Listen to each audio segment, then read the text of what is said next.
Hello and welcome to Firstpost. We're here on the sidelines of the Raisina dialogue, bringing you yet another conversation. And this time I've got with me Lord Karan Bilimoria, who's a British Indian businessman as well as a member of the House of Lords in the UK. Thank you so much for speaking to Firstpost.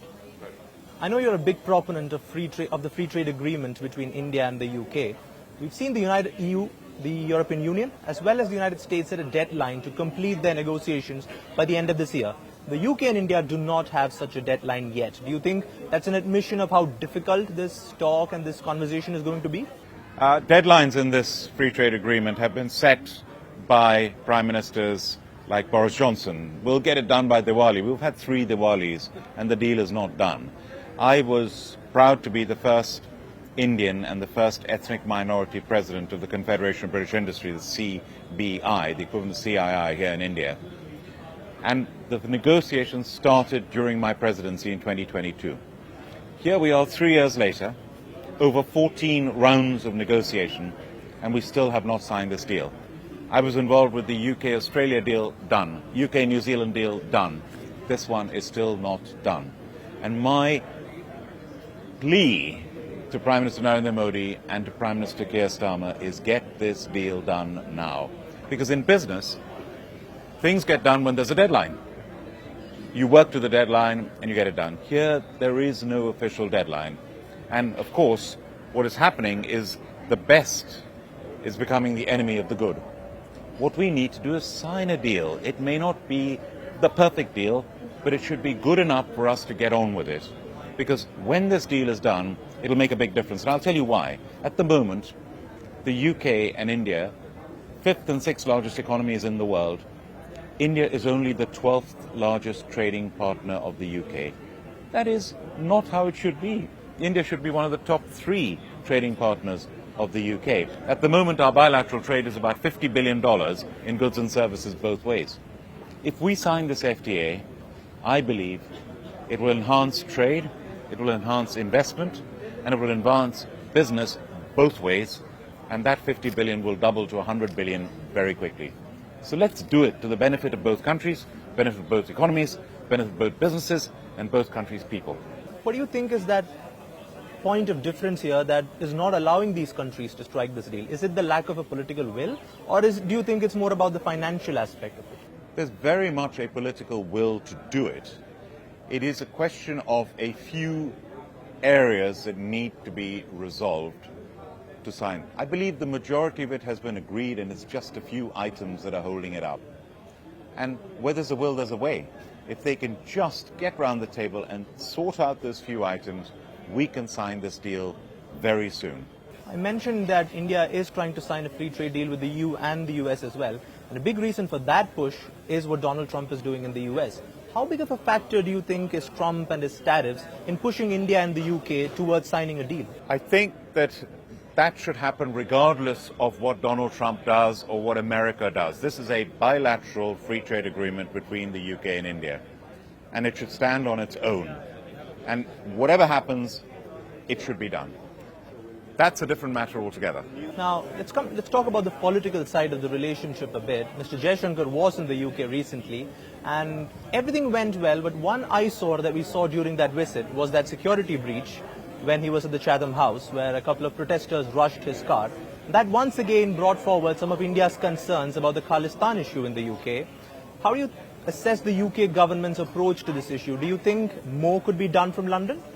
I couldn't attend the Chatham House event because I was lecturing in Cambridge at the time. Please, let's put this into perspective.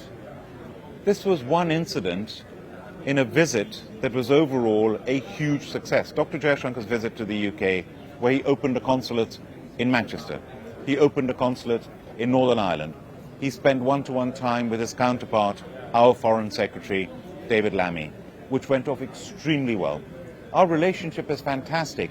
This is a tiny minority of people. Look at the nearly 2 million people of Indian origin like me who live in the UK. I say with pride, we are not only the largest ethnic minority community in the UK, but we're also the most successful by far. We've got Indians reaching the very top, including an Indian origin Prime Minister. I'm the first, as I said, Indian to be appointed as president of the Confederation of British Industry. I was the first Indian-born chancellor of a Russell Group university in the UK, Birmingham University, top 100 in the world.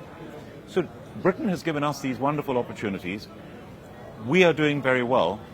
And the vast, vast majority of us love India, look upon India with pride, see ourselves as the living bridge, as Prime Minister Narendra Modi says, between the UK and India, see ourselves as ambassadors for India, the fastest growing major in the economy in the world.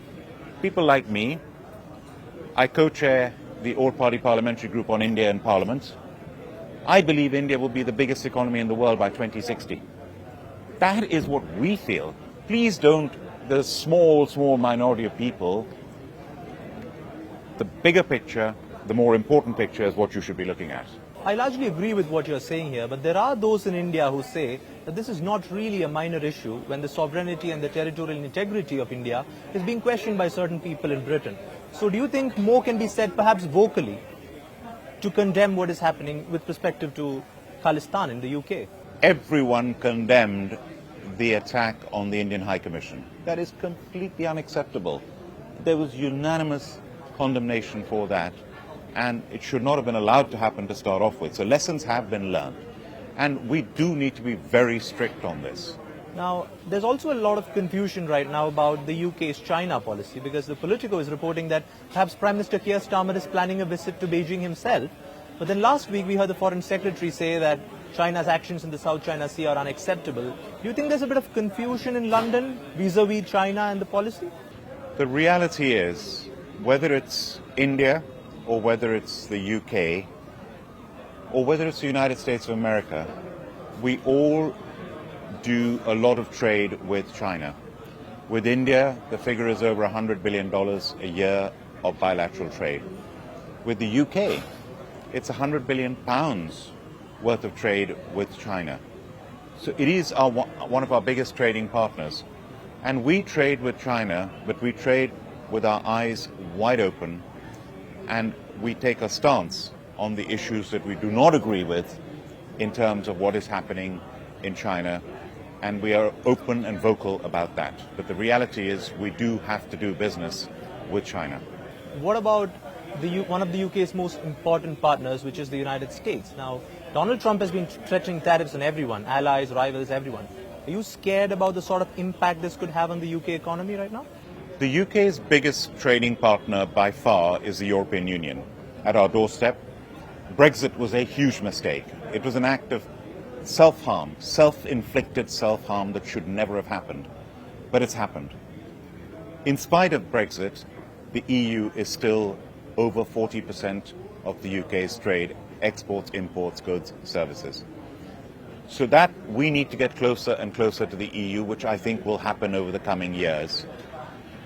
But the single biggest country as a trading partner for the United Kingdom, single biggest country by far, is the United States of America. And we have no free trade agreement with the United States of America.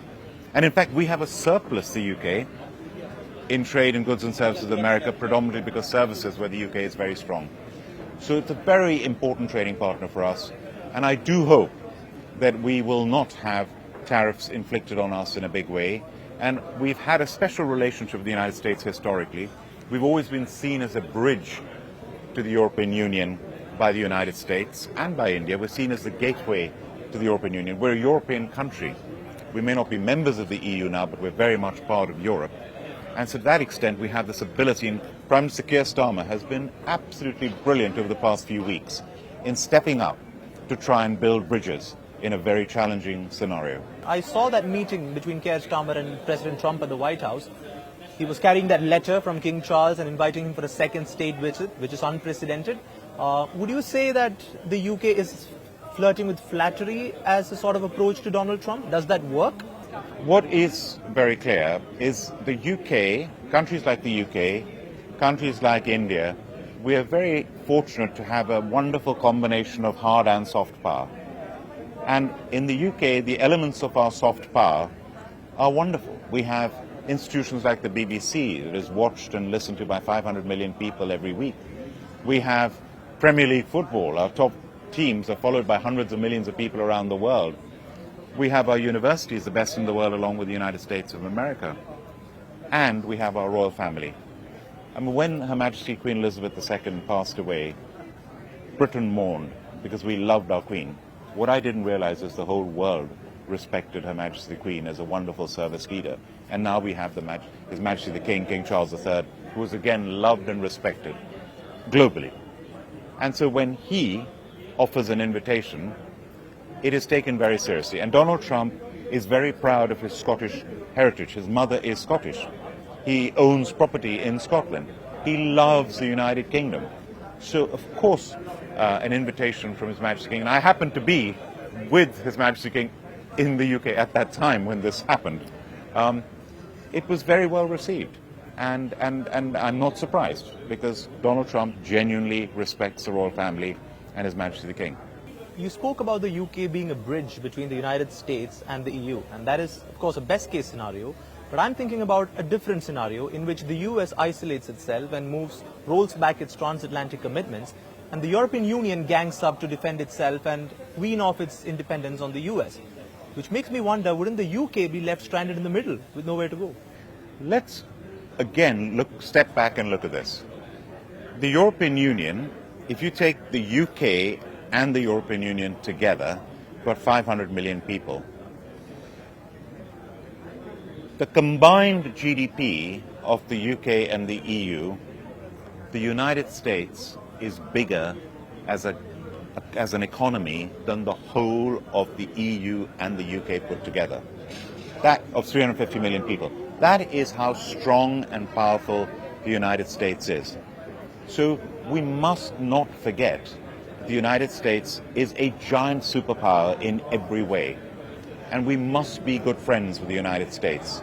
It is in the UK's interest to be friends, to be partners, not only economically, but also on a defense basis. And the United States' backing of NATO is crucial. The biggest power in NATO by far is the United States of America, but the United Kingdom is the second biggest power in NATO.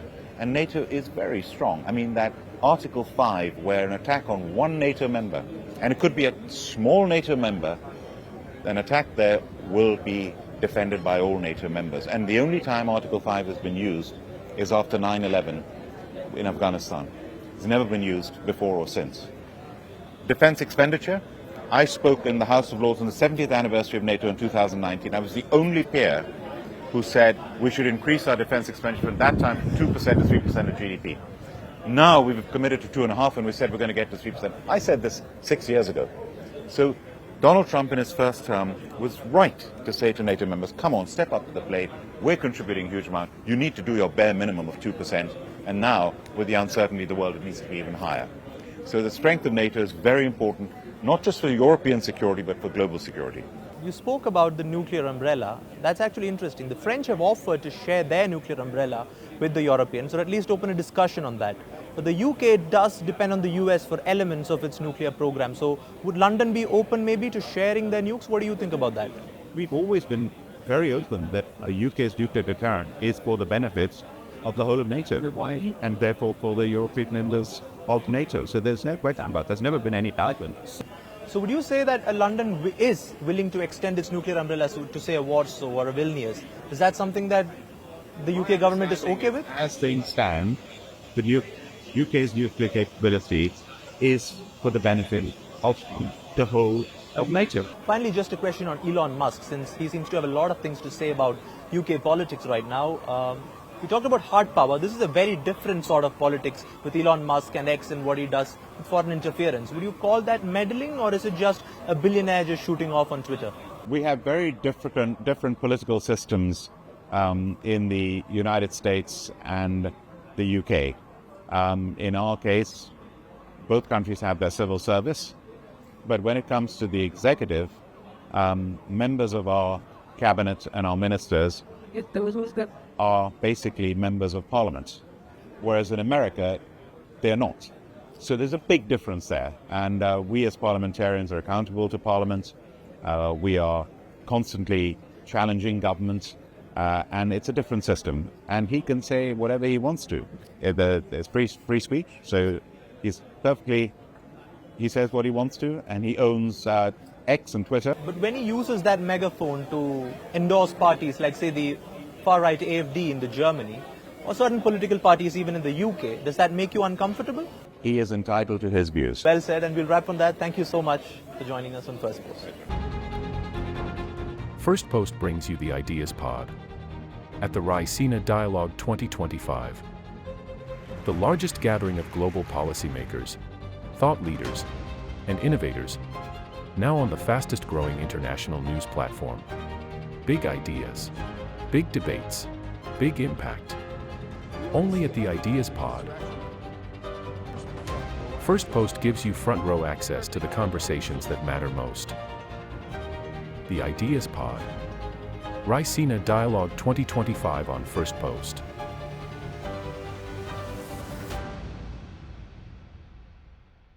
Do you think that Ukraine is at its weakest position? This war is not about Ukraine. Do you believe that your president was insulted? Yes or no question. Is Ukraine prepared to pay the price for that peace? No compromises at the cost of territorial integrity and sovereignty. Diplomacy will work? Yes, Do you it think will. Russia will give up the territory if there is no ceasefire? Do you propose to keep fighting? We are ready to resist. Do you think there will be peace? Many countries gave us 3 days. President Trump said you don't have any cards. We do not have another choice. How do you keep fighting? You ask me once again the same question. Because you've not we answered my have, question. We have enough capacities to keep fighting.